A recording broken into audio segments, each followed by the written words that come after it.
दोस्तों, अपराध और इस अंधेरी दुनिया के अपराधियों से जुड़े कई किस्से और कहानियां आपने सुने और पढ़े होंगे, लेकिन आज हम आपको एक ऐसे अपराधी की कहानी सुनाने जा रहे हैं जो अपने अपराधों का सोशल मीडिया पर प्रचार किया करता था। ये एक ऐसा गैंगस्टर था जो सोशल मीडिया पर अपने क्राइम का एडवर्टीजमेंट किया करता था। ये सुनने में थोड़ा अजीब जरूर लग रहा होगा, लेकिन दोस्तों ये सच है। उम्र में छोटा लेकिन अपराध की दुनिया का वो गैंगस्टर जिसे न जाने कितने ही युवा फॉलो किया करते थे, जिसने न सिर्फ जुर्म की एक अलग ही दुनिया बनाई बल्कि उस दुनिया को एक नाम और पहचान भी दी। जी हाँ, हम बात कर रहे हैं उज्जैन के दुर्लभ कश्यप की।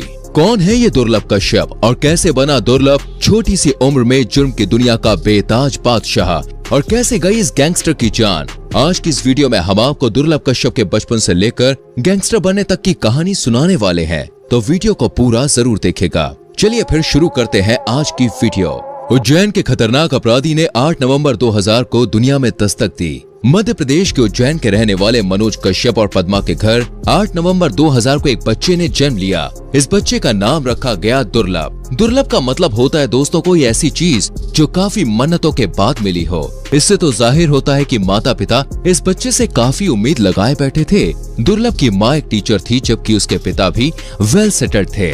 इस तरह दुर्लभ एक संपन्न परिवार में जन्मा था और माता पिता का लाडला भी था। और हर माँ बाप की तरह दुर्लभ के माँ बाप का भी ये सपना था कि वो बड़ा होकर डॉक्टर या इंजीनियर बने या कोई ऐसा काम करे ये दुर्लभ जो आज तक किसी ने ना किया हो। दुर्लभ को प्यार से कोहिनूर भी कहा जाता था। इस छोटे से कोहिनूर ने बचपन में ही ऐसे काम किए कि किसी ने भी इसे कोहिनूर कहकर नहीं पुकारा, और ये बन गया दुर्लभ कश्यप। दोस्तों, वो कहावत है ना कि पूत के पांव पालने में ही दिख जाते हैं। दुर्लभ का भविष्य भी उसके स्कूली दिनों से ही साफ चमक रहा था, क्योंकि स्कूल के दिनों से ही दुर्लभ ने धीरे धीरे करके अपराध की दुनिया में अपनी पहचान बनानी शुरू कर दी थी। दुर्लभ अपने स्कूल के दिनों में अपने दोस्तों के झगड़ों को सुलझाया करता था। फिर उसने ये काम सीनियर्स के लिए भी किया और पूरे स्कूल में दुर्लभ एक नाम बन गया। कई स्टूडेंट्स उसके साथ रहने लगे। स्कूल में दुर्लभ को कभी सीनियर जूनियर समझ ही नहीं आया, बस समझ आया तो बॉस, जो वो खुद को मानता था। धीरे धीरे झगड़े सुलझाना, दूसरों को धमकाना, ये काम उसने अपने सीनियर्स के लिए भी शुरू किया। पढ़ाई लिखाई से दूर अब दुर्लभ अपराध को ही अपना भविष्य बनाने को तैयार था। पूरे स्कूल में दुर्लभ की एक धाक थी, उसके सामने आवाज उठाने की किसी की भी हिम्मत नहीं होती। धीरे धीरे अब दुर्लभ की एक गैंग बनने लगी थी। दुर्लभ को सोशल मीडिया पर एक्टिव रहने का काफी शौक था और वो पहला ऐसा गैंगस्टर बना जिसने सोशल मीडिया को अपनी गैंग के एडवर्टीजमेंट का हथियार बनाया। अब उसकी गैंग के साथ उज्जैन के ही कई लोग जुड़ चुके थे, इसलिए उसने अपने और अपनी गैंग को प्रमोट करने के लिए फेसबुक का सहारा लिया। और आपको यकीन नहीं होगा, लेकिन दुर्लभ ने अपनी पहली पोस्ट फेसबुक पर की। इस पोस्ट में लिखा हुआ था कि अगर कोई आपको परेशान करता है या आप किसी से परेशान हैं तो आप हमारे पास आए। हम छोटे जरूर हैं, लेकिन अपने काम में इतने बड़े हो चुके हैं कि आपकी मदद कर सकते हैं। दुर्लभ की इस पोस्ट ने उसे सुर्खियों में डाल दिया।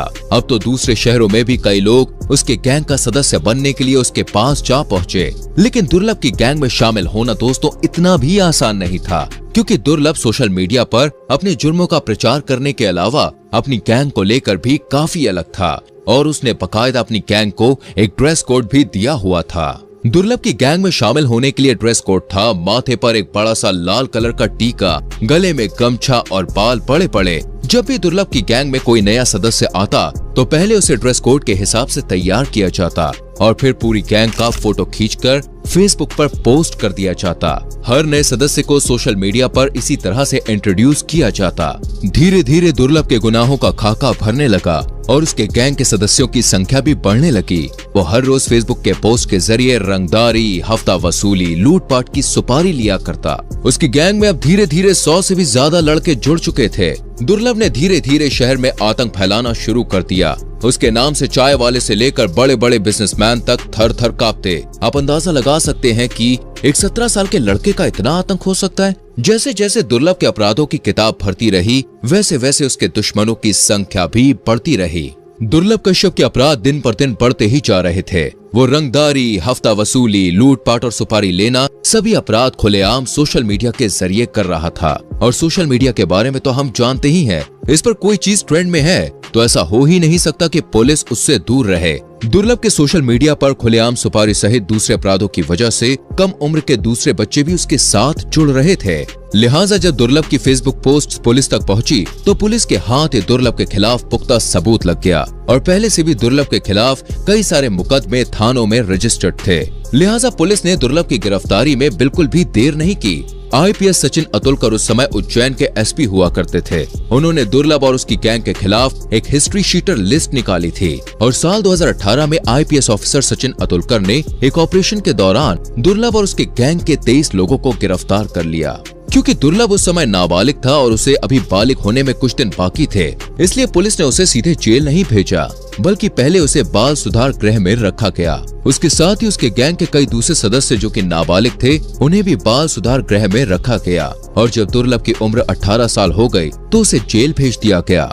दरअसल एक बार आईपीएस ऑफिसर सचिन अतुलकर ने जेल में दुर्लभ से मुलाकात भी की। वो उसको स्लॉट में ले गए और उससे बात करने लगे। आईपीएस सचिन जानते थे कि दुर्लभ चाहे तो बेल पर आसानी से यहाँ से बाहर निकल सकता है, इसलिए उन्होंने दुर्लभ से कहा कि तेरे लिए जेल से बेहतर जगह कोई नहीं हो सकती। तू कम उम्र में बाहर इतने अपराध कर चुका है कि तेरे बाहर बहुत दुश्मन हो चुके हैं। बाहर निकलते ही तू किसी न किसी का शिकार जरूर हो जाएगा और दुश्मनी में पक्का मारा जाएगा, इसलिए तू जेल में रहे तभी जिंदा बच पाएगा और तेरे लिए जेल से बढ़िया जगह कोई नहीं है।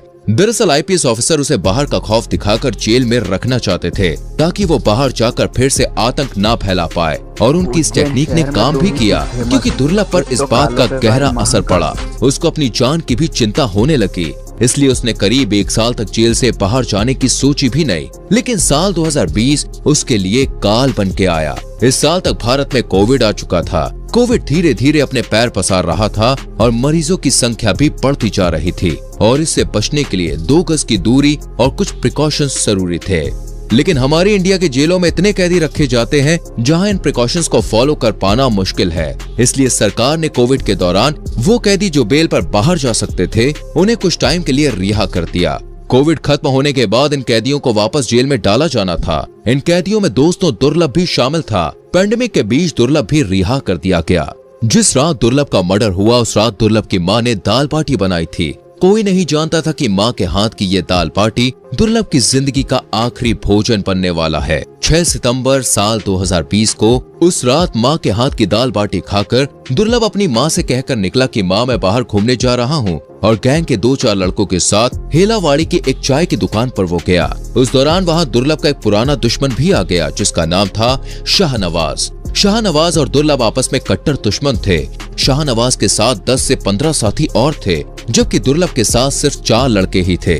दोनों गैंग्स के बीच झगड़ा शुरू हो गया और शाहनवाज ने चाकू निकाल लिया। इधर दुर्लभ ने भी बंदूक निकाली और फायर कर दिया। दुर्लभ के फायर से निकली एक गोली शाहनवाज को कंधे पे जा लगी, जिससे उसकी गैंग के सदस्य बिल्कुल बौखला उठे और दुर्लभ को बुरी तरह से पीटने लगे।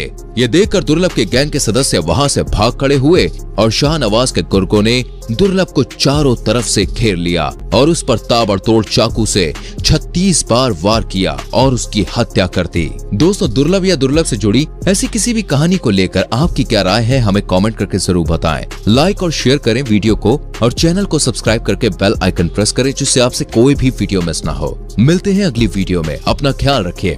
Bye bye.